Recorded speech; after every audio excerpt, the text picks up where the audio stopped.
Merong isang botante na tinakot na papatayin siya porket kampi siya sa oposisyon. Gusto mo kung makulong? Eleksyon po to, karapatan po ng kahit na sino, kung sino ang gusto.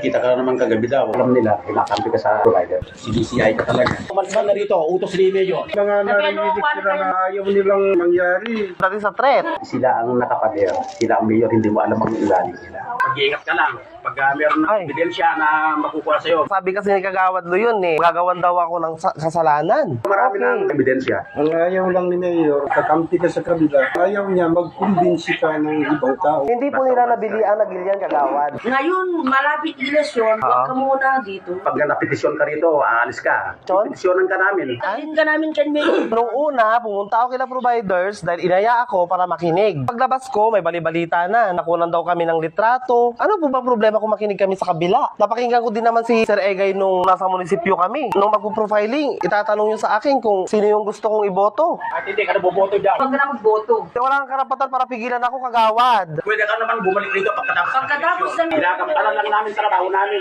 Dapat tong mga barangay officials na to ang bigyan ng kaso at ipakulong.